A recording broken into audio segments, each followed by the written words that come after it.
জানি না কার কাছে কি, তবে আমার কাছে পাহাড়ের ডেফিনেশনটা বোধহয় খানিকটা আমারই মতো, ইন্ট্রোভার্ট। যুগের পর যুগ ধরে একই জায়গায় দাঁড়িয়ে থেকে নীরবে প্রকৃতির রসকে সে গ্রহণ করেছে। গত পর্বে তোমাদেরকে ঘুরিয়ে দেখিয়েছিলাম এই মায়াবী পাহাড়ি গ্রামখানা, তবে আজকের পর্বে তোমাদেরকে বলবো এমন এক অজানা আস্তানার কথা যার নাম কিন্তু তোমরা কোনো সোশ্যাল মিডিয়ার প্ল্যাটফর্মে পাবে না। অচেনা এই হোমস্টে কিন্তু আমরা না দেখেই বুক করেছিলাম, তবে এখানে এসে এখানকার অ্যাম্বিয়েন্স আর এনাদের ব্যবহার দেখে সত্যিই আমরা মুগ্ধ হয়েছিলাম।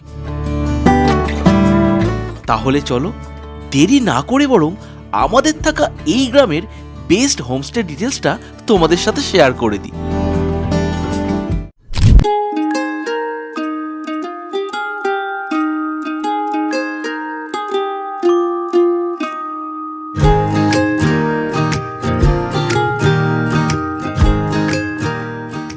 বন্ধুরা, পিঠের ভারী ব্যাগ আমি নামাইনি ভাই, আমি কি বলবো বুঝতে পারছি না। মানে এই রকম হোমস্টের অ্যাটমসফিয়ার আমরা কল্পনাও করিনি। আমাদের সামনেটা দেখাই, একটা হোমস্টের ঘরের মধ্যে এক্সেল বই ঠাসা, এত রিচ কালচার এদের। সিরিয়াসলি মানে প্রতিটা জিনিস এত পরিপাটি করে গোছানো এবং পরিষ্কার পরিচ্ছন্ন।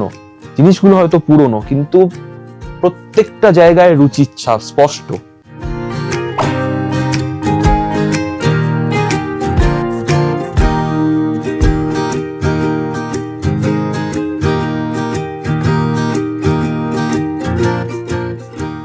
আমাদের মতো বই পোকাদের কাছে শুধু এটা জান্নাত। দেখো, শুধু জানালা খুললাম, এইটাতে পাহাড়, আর এইখানে এত বড় একটা বুক সেলফ।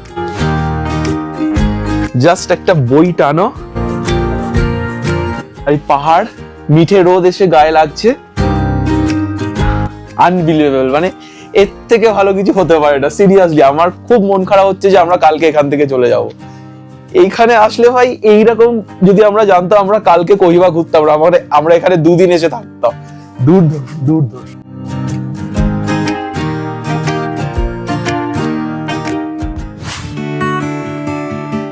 সুন্দর হোমস্টের পাশেই কিন্তু ছিল এই ছোট্ট সুন্দর ক্যাফেটাও। নিজের প্রিয় মানুষদের সাথে চাইলেই কিন্তু এখানে বসে তোমরা টাইম স্পেন্ড করতেই পারো। তবে দুর্ভাগ্যবশত আমরা এখানে এসেছিলাম রবিবার, আর রবিবার এদের প্রেয়ার ডে থাকায় ক্যাফে বন্ধ ছিল, তাই অগত্যা বিকেলের খাবারটা আমাদের হোমস্টেতেই খেতে হয়েছিল।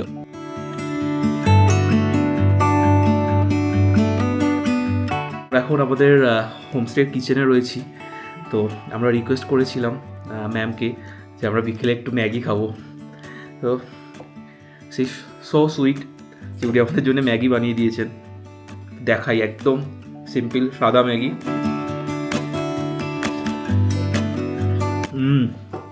ডিলিশিয়াস। বু, হাউ ডু ইউ ফিল?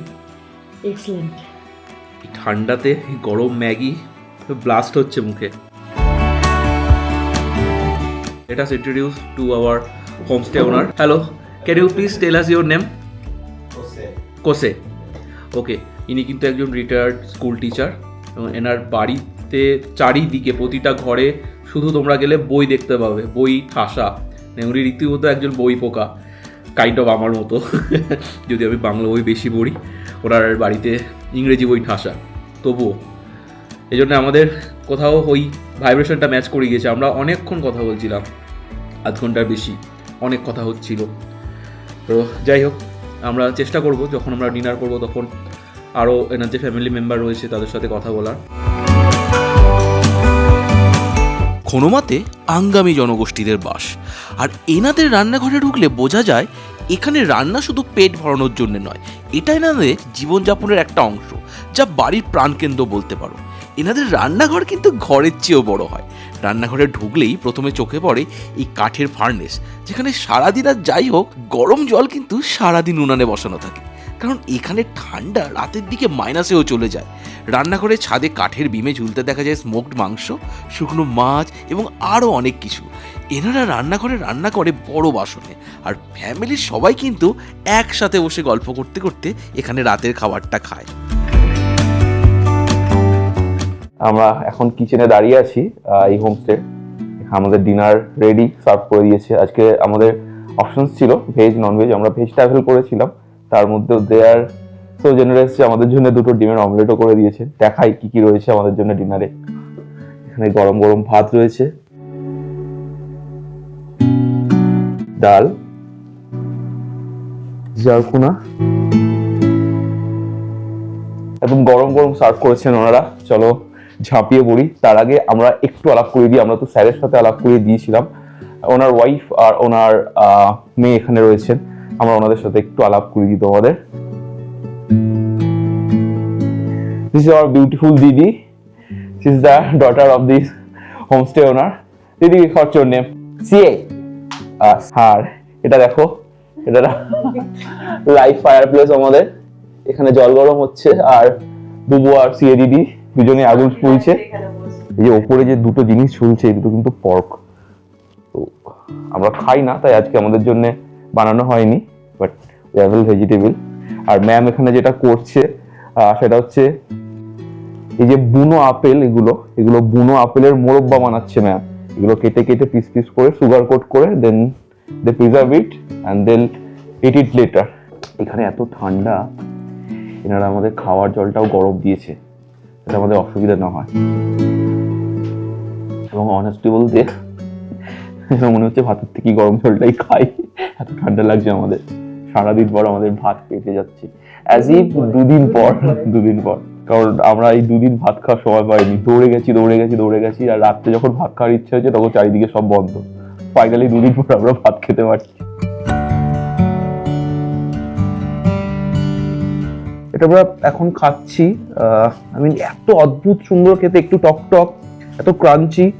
এনারা বললেন এনারা নেটিভ ল্যাঙ্গুয়েজে সুরচুপি বলে। আমি প্রথম দেখছি এই সবজিটাকে। Whatever it is, we love it. Ma'am, I am not buttering you, but the dal you made it just like our mother made in home, almost the same taste. আমি actually এনাদেরকে request করেছিলাম যে এনারা যেটা খান আজকে আমাদেরকে ভেজের মধ্যে সেটা খাওয়াতে, তো এনারা এটা আমাদের জন্য স্পেশালি বানিয়েছেন। And we are loving. আমার তো অসাধারণ বললেও কম বলা হবে, বললাম না, সত্যি দারুণ লাগবে। বাঙালির কাছে ডাল, ডিম ভাজা, আলু ভাজা, ভাত, এর চেয়ে বেশি আর কি চাই, আর কি চাই ভাই। রাতের খাওয়া দাওয়ার পর আবারও খানিকক্ষণ গল্প করে 3 ডিগ্রি টেম্পারেচারের ঠান্ডা সহ্য করে আমরা ঘুমিয়ে পড়েছিলাম। আর তারপর সকালের মিঠে রোদ আবারও আমাদেরকে স্বাগত জানালো এই খোনোমা গ্রামে। উফ, সকালের মিঠে আলোতে আমাদের হোমস্টের চারপাশটা যে কি দারুণ লাগছিল। এই হোমস্টের রুম ঠিক কেমন সেটা তো আমি তোমাদেরকে আগেই দেখিয়েছি, কিন্তু তোমাদেরকে যেটা দেখানো হয়নি সেটা হলো এই হোমস্টের ওয়াশরুমটা কেমন।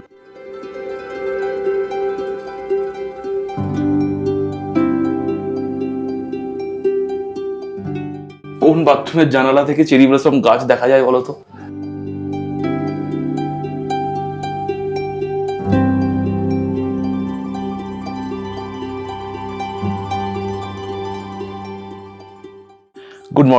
Good morning from Khonoma. আজকে আমাদের খোনোমা ভিলেজের শেষ দিন।